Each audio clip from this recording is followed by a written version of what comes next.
नमस्कार, special report देख रहे हैं आप। आस्था, जवाबदेही और सियासत।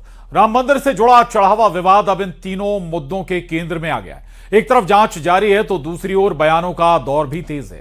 कांग्रेस ने जहां एसआईटी रिपोर्ट सार्वजनिक करने, राम मंदिर ट्रस्ट को भंग करने और चढ़ावे का ऑडिट कराने की मांग की, वहीं अयोध्या मार्च से पहले कांग्रेस नेताओं को पुलिस ने हाउस अरेस्ट कर लिया। अलग अलग राजनीतिक प्रतिक्रियाओं के बीच बागेश्वर धाम के पीठाधीश्वर धीरेन्द्र कृष्ण शास्त्री ने भी बड़ा बयान दिया है। उन्होंने घटना को श्रद्धालुओं की आस्था से जुड़ा बताते हुए मंदिर सेवा प्रबंधन की जिम्मेदारी संत परंपरा से जुड़े लोगों को सौंपने की मांग की है। यह रिपोर्ट देखिए।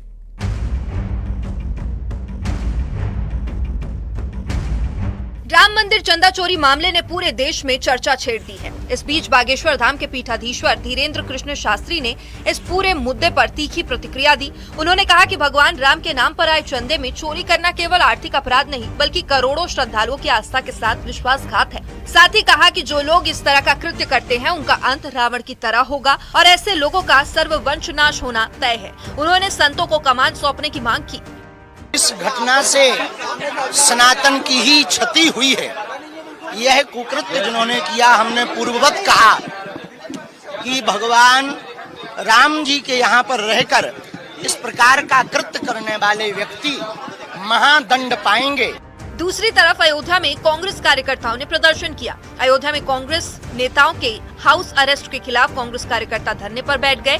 कांग्रेस के विधायक और सांसद अयोध्या के राम मंदिर में दर्शन करने वाले थे। अयोध्या मार्च का प्लान था। उससे पहले पुलिस ने अजय राय समेत कांग्रेस के कई नेताओं को हाउस अरेस्ट कर लिया।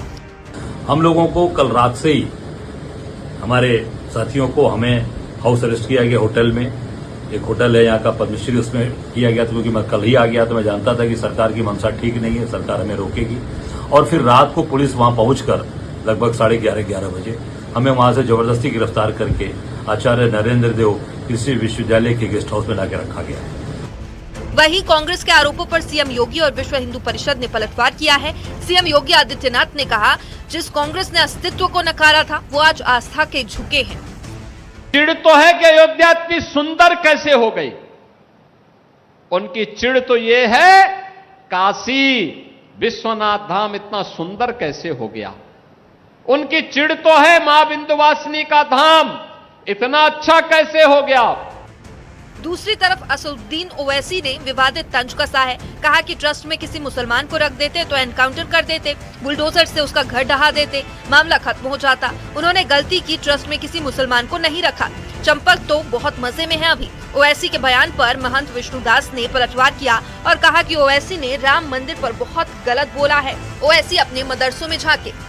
अगर ट्रस्ट में गलती हो गई, उस ट्रस्ट में एक मुसलमान को तुम मेंबर बना लेते और बाद में जब ये घोटाला सामने आया तुम उस मुसलमान को ले जाकर एनकाउंटर कर देते, बुलडोजर से उसका घर तोड़ देते, केस क्लोज्ड।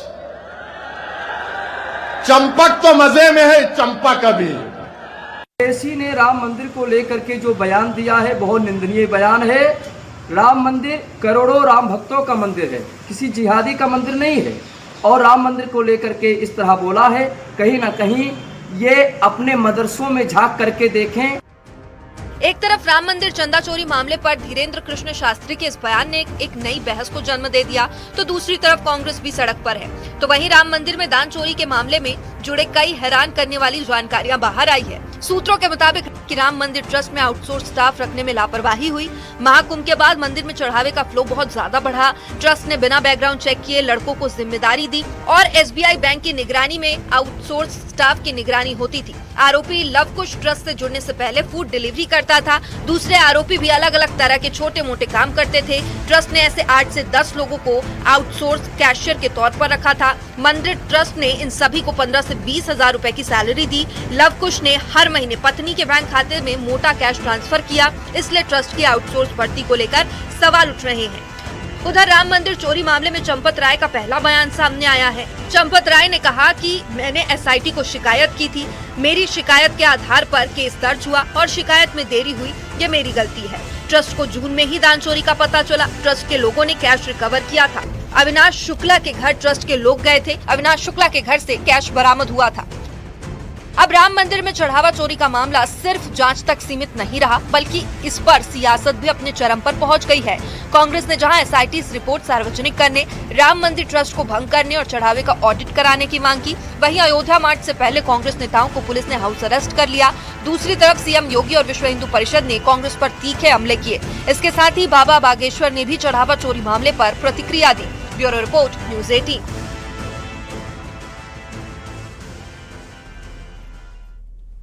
तो चंदा चोरी या कहें कि जो दान आए हुए पैसे की चोरी को लेकर अब सियासत भी लगातार हो रही है। हमारे साथ बात करने के लिए रमाकांत दुबे जुड़ गए हैं इस पर। रमाकांत, इस मुद्दे के बाद कम से कम कांग्रेस के पास एक मसला जरूर आ गया बीजेपी को घेरने के लिए, सरकार को घेरने के लिए।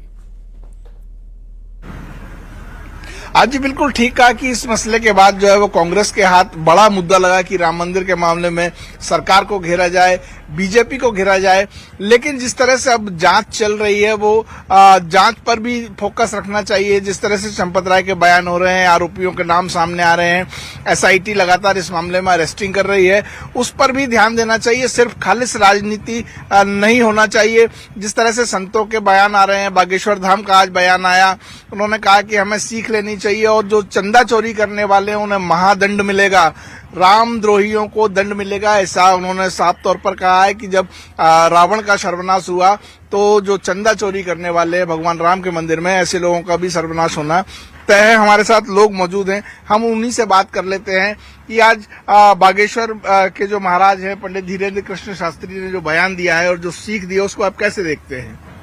देखिए, मुझे लगता है जो बागेश्वर धाम के धीरेन्द्र कृष्ण शास्त्री जी ने जो बात कही वो बिल्कुल ठीक बात है कि इंडोनेशिया के, यही क्वेश्चन है ना आपका, इंडोनेशिया के मुसलमानों से हिंदुस्तान के मुसलमानों को सीख लेनी चाहिए।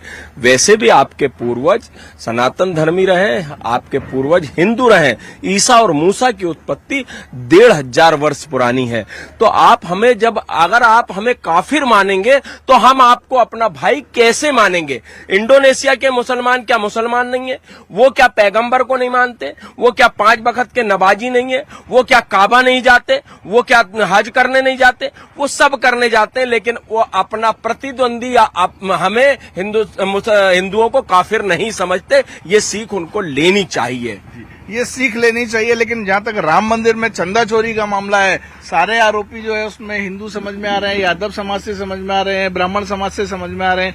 चंपत राय खुद उसके अध्यक्ष हुआ करते थे। एसआईटी की जांच है, कैसे देखते हैं इस पूरे मामले? पहली बात तो आरोपियों की कोई जात नहीं होती, आतंकवादियों की कोई जात नहीं होती है। अगर जो आरोपी पकड़ा है तो उसकी जांच हो रही है और जो भी अगर आरोपी निकलेंगे उनको गिरफ्तार करके एसआईटी अपना काम कर ही रही है।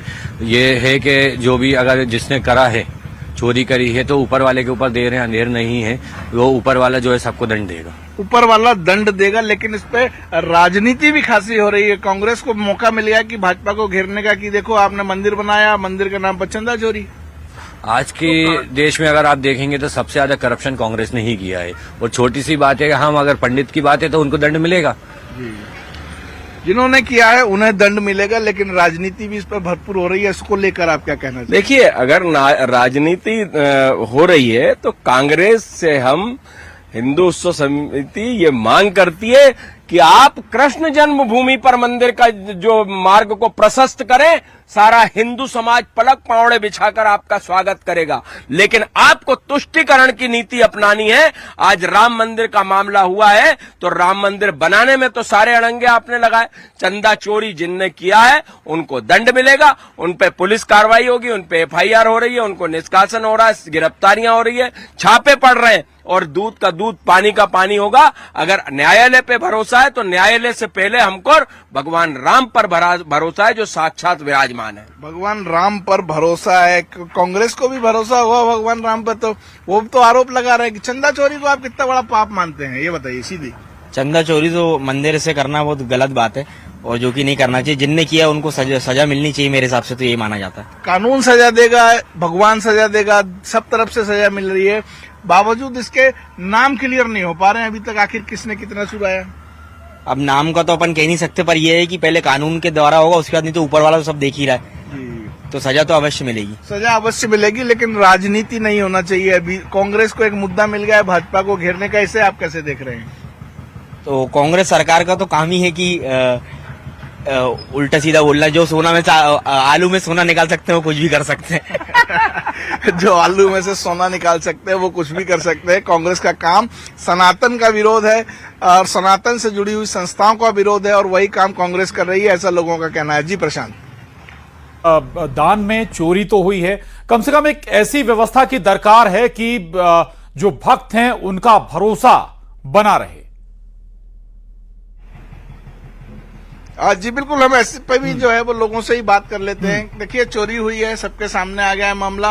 अब एक ऐसी व्यवस्था की दरकार है जो भक्तों का भरोसा, राम भक्तों का भरोसा फिर से जगा सके। जो चोरी हुई है उसको तो मिलना ही है और हम लोग ये चाहते हैं कि अब जो भी चंदा दिया जाएगा वो डिजिटल दी जाए, डिजिटल प्लेटफॉर्म पे दिया है तो वो बहुत बेटर होगा। इससे क्या कोई चोरी नहीं होगी, किसी पे आरोप नहीं लगे जाएंगे और राम मंदिर एक हमारे आस्था का केंद्र, अगर इसमें चोरी हुई तो बहुत। डिजिटल आप बात कर रहे हैं, लेकिन साइबर फ्रॉड भी तो सामने आ रहे हैं। तरह तरह की चीजें, सिस्टम हैक हो जाता है, आपका QR कोड तक हैक हो सकता है। QR कोड हैक होता है, मानता हूं मैं आपकी बात, मगर डिजिटल कुछ इस तरीके से होना चाहिए कि डायरेक्ट अकाउंट में जाए, उसकी एक रिसीट मिलना चाहिए। श्रद्धालु जो आते हैं, मेहनत का आते हैं, दूर से दर्शन करने आते हैं और उनको जो भी अगर वो पेमेंट कर रहे हैं, मंदिर में दान कर रहे हैं, उसका एक रिसीप्ट मिलना चाहिए बाकायदा। और डिजिटल प्लेटफॉर्म जो है बहुत अच्छा प्लेटफॉर्म है। अब जो है वो राम मंदिर में चंदा चोरी की व्यवस्था को रोकने के लिए किस तरह के उपाय अपनाए जाने आप ज्यादा बेहतर मानते हैं? डिजिटल तो एक उपाय है कि भाई आप QR कोड से स्कैन करके दे दीजिए, लेकिन वो भी हैक हो जाता है। देखिए, चंदा चोरी जो हुआ है, चंदा चोरी का पूरा मामला पर्दाफाश हो रहा है। जिन लोगों ने ये काम किया वो गलत साबित होंगे। और दूसरी चीज, मंदिर का विकास कार्य तो चंदे से ही होगा। आप देखिए, काकभूषुंडी की बात हुई तो काकभूषुंडी वहां पर रखा हुआ है, ईंट की, चांदी की ईंटों की बात हुई, चांदी की ईंटें वहां रखी। कुछ लोगों का काम है जो विघ्न संतोषी रहते हैं, वो धर्म के काम को हमेशा विघ्न पहुंचाने का काम करते हैं, उसे बदनाम करने का काम करते हैं। कभी आप क्या मस्जिदों और अन्य जगह पर ये काम नहीं होते कि मस्जिद की तामीर ली जाती है लेकिन मस्जिद का निर्माण नहीं होता? लेकिन समाज में फर्क है। जयचंद और मानसिंह हिंदुस्तान में पैदा हुए थे, बाहर से नहीं आए थे। वो देश के जो गद्दार लोग हैं उस प्रकार का। मस्जिदों में अब CCTV कैमरे लगाने की मांग उठ रही है कि जैसे मंदिरों में लगते हैं वहां भी बिल्कुल होना चाहिए ना, क्यों नहीं होना चाहिए? गलत काम जो जहां हो, अगर संभावना है तो वहां होना चाहिए। मैं तो कहता हूं मस्जिदों के तलघरों में भी सारी चीजों के CCTV कैमरे होने चाहिए। ठीक बात है, व्यवस्थाएं दुरुस्त होनी चाहिए ताकि